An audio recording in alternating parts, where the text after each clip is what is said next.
Yes, so one of the challenges to security within East Africa is the problem of border disputes. And this is not a new phenomenon in this region. Examples I can pick of between Kenya and Uganda over Migingo. I can also talk about Kenya and South Sudan over the Ilemi Triangle. So these are some of the examples that we have had some border disputes within our region. So my recommendation, I will only give two recommendations here. That one, we should strengthen the existing border commissions within the region, and this will now ensure that the region is well secured in terms of its borders and the integrity of the territories. Number two, I can also talk about the heads of state or the summit of the East Africa community can come up with a protocol to strengthen territorial integrity within the countries, between and among countries. So this will ensure that countries are more sensitive to the territorial borders of their neighbors, and it will reduce its conflict. Yes, and also it's time we recognize the fact that nowadays security threats are not just military in nature. Like the United Nations High-Level Panel on Security Threats identified that one of the challenges facing security currently is environment. And talking of that now, my key bone of contention is climate change. The climate change in East Africa has not been such a frequent communication. It's been so limited. And I think it's time East African member states came up with the policies that can help address climate change as an issue. We can also organize workshops and conferences which will ensure knowledge sharing, to ensure that knowledge is disseminated on climate and measures are taken, because climate change right now affects East African states. We see floods, droughts in most of these states. And I think a joint effort will be significant. And secondly, one of the other problems is under-implementation of policies, security policies in East Africa. I'll use Ushirikiano Imara, the current military exercise by East African community that is targeting counterterrorism measures, disaster management. These are such noble initiatives on paper. When it comes to paper, they're very noble initiatives. But on the ground, very little is being done to ensure that it's under action. And we should avoid this aspect of NATO. No actions, talk only. So I would recommend that a committee be set up, specific committees be set up to follow up on the implementation of these security policies. And it should also be set up to ensure that it is effective. It measures the effectiveness of this particular security policy. And finally, I think that East African heads of state and member states should renew their financial commitments to the East African community, especially with these security policies. Because you know, East Africa cannot operate without finances from member states. Terrorism. Terrorism has been an inherent problem within the East African region. Terrorism can be defined as a political asymmetric war that aims at victimizing innocent non-combatants with the idea of promoting ideological ideas and to intimidate governments. In my view, to curb terrorism within the East Africa region, I'll advise the standing East African standby force to consider instituting integrated intelligence service commission within the ESA. This will help in acquiring or getting intelligence information concerning terror groups and terror attacks. Secondly, the problem of proliferation of small arms and weapons. You find that proliferation of small arms and weapons has made it easy for terror groups to acquire arms illegally. So I'll suggest that the stakeholders within the East Africa region, I mean the states, to enact a law or a bill at the EALA on the Regulatory Commission on Trade on Small Arms and Weapons. This Regulatory Commission will work together with the East African Standby Force to oversee and to license these arms on who owns arms and who trade on arms. On the issue of security, there's another aspect that has been left out quite largely, and this is the issue of human security. So when you talk about human security, this encompasses the core values that affect people.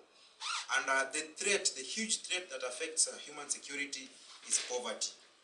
And so, the recommendations that can be put in place to address the issue of poverty in East Africa is first and foremost, it's the education. People need to be educated. So if one is educated, he or she knows how they can avoid what? Poverty. They can learn how to harness their talents, how to can harness their abilities to do what? To develop themselves. Another thing is that the government, and not only the government, even the non-governmental organizations have to put in place measures so that when these people are done with education, they can have a proper way of doing what? Of exercising the education they have got. Even the people themselves, they can do what? They can open entrepreneurial businesses when they've taken up, when they go to vocational training institutes and so on. So these job opportunities will help them to focus more on how they can develop themselves more than just sitting around and waiting for people with bad intentions to come into their lives and give them opportunities to hurt other people while trying to enrich themselves. I think poverty should be addressed first before all the other issues can be addressed. Okay, in relation to the same, another key challenge, which is the challenge of poor governance and electoral-related conflicts. From our various, if you carefully analyze the region, we've had a number of conflicts related to elections, and I think the EAC can deal with this in a way that they establish an electoral commission, which will ensure that elections are conducted in a free and fair manner within the region. Another key challenge within the region is the challenge on adherence to the rule of law. This is a challenge that it is very eminent in all the member states, and I think this can only be fought through strengthening the existing institutions such as the judiciary and the national assemblies in the various countries. For it will ensure that these people, these commissions, or rather these institutions, they bring these leaders into accountability. Thank you. And still one more moment to talk about transnational organized crimes, money laundering and migrant smuggling. Currently, migrant smuggling is one of the major challenges facing the East African community. Talking of border management that you had talked about, the key challenge there is now migrant smuggling. So what can be done about this? I think there should be an additional protocol to the East African Community Charter, because we don't have specific protocols that help address migrant smuggling and ways that it can be handled. So I think an additional protocol to the ESC Charter would also be very critical.